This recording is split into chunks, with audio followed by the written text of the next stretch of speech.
UK ने जो नया इमिग्रेशन वाइट पेपर पब्लिश किया है उसमें बहुत बड़ी चेंजेस अनाउंस करती हैं, चाहे वो स्टडी वीज़ा हो, वर्क वीज़ा हो, पीआर को लेकर हो, तो सब लेवल पे चेंजेस होने जा रही हैं। इस वीडियो में डिटेल में बताऊंगा कौन सी वो चेंजेस हैं, चाहे आप स्टूडेंट के तौर पे जा रहे हैं, वर्कर के तौर पे जा रहे हैं, जहां वहां पे बैठे हैं, पीआर सेटलमेंट होना है, तो सबको ये चेंजेस इफेक्ट होने वाली हैं।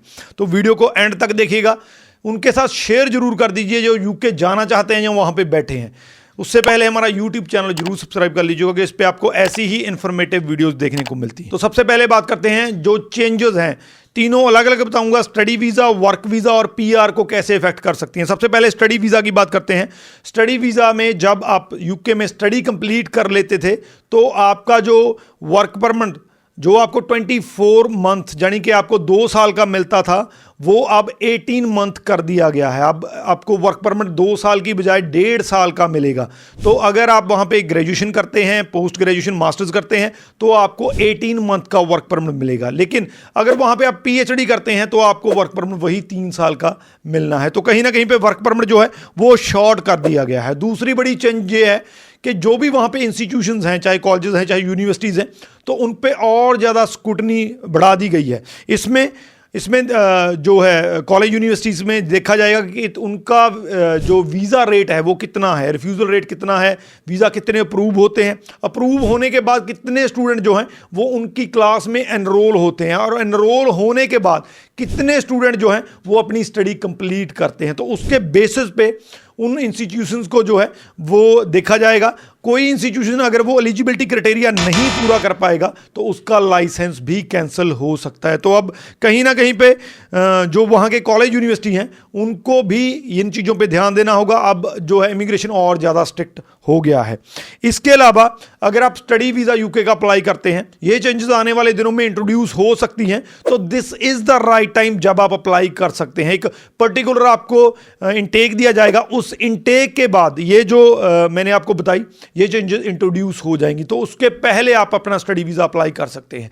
अगर हम वर्क वीज़ा की बात करें तो वर्क वीज़ा लो स्किल्ड जो जॉब्स हैं उनमें ख़त्म कर दिया गया है। मिनिमम स्किल लेवल जो है वो RQF लेवल 6 हो गया है, जिसका मतलब ये है कि ग्रेजुएशन के लेवल की जहाँ उससे ज़्यादा लेवल की जो जॉब्स हैं उसी में अब आपको वर्क वीज़ा मिल सकेगा। इसके अलावा जो यूके में शॉर्टेज है, जहां उसकी वहां की इंडस्ट्री को जिन ऑक्यूपेशंस की जरूरत है, जिन स्किल्ड वर्कर्स की जरूरत है, उनको प्रायोरिटी दी जाएगी, उन्हीं को वर्क वीज़ा दिया जाएगा। तो अगर आप जिस स्किल को लेकर यूके में जाना चाहते हैं उसकी वहां पे रिक्वायरमेंट नहीं है, जहां वो इन डिमांड में नहीं है, तो आपको वर्क वीज़ा नहीं मिल सकता है।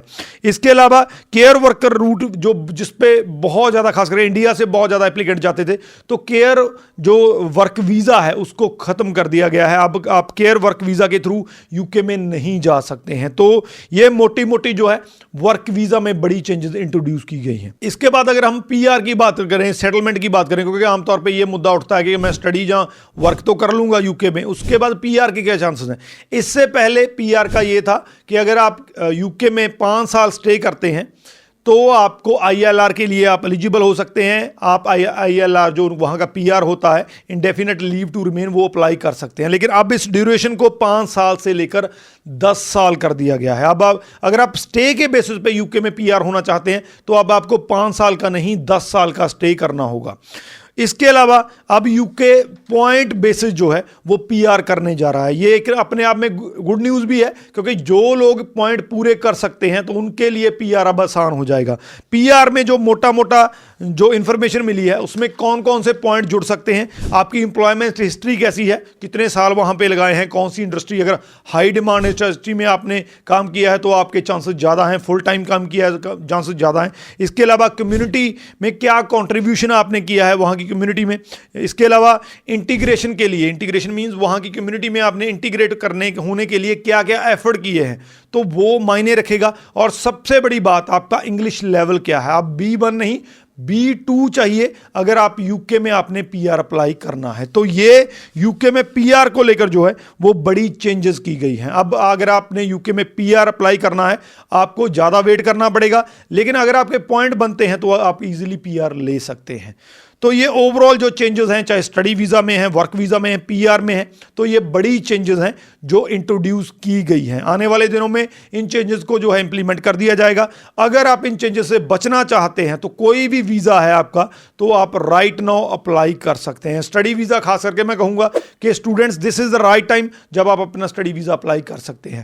हमारे साथ अप्लाई करना है, नंबर आपके पास दिए गए हैं, आप हमें कॉन्टैक्ट कर सकते हैं। मैं आपको श्योर करता हूँ कि इस टाइम पे यूके का जो है स्टडी वीज़ा का वो रिजल्ट बहुत ही बढ़िया चल रहा है, तो हमें कॉन्टैक्ट कर सकते हैं। बाकी शेयर जरूर कर दीजिए, बहुत इंपॉर्टेंट वीडियो है 2025 में। इस वीडियो के रिगार्डिंग अगर कोई क्वेश्चन है तो नीचे लिख दीजिए, आपको आंसर मिल जाएगा। राजवीर चहल, थैंक यू सो मच।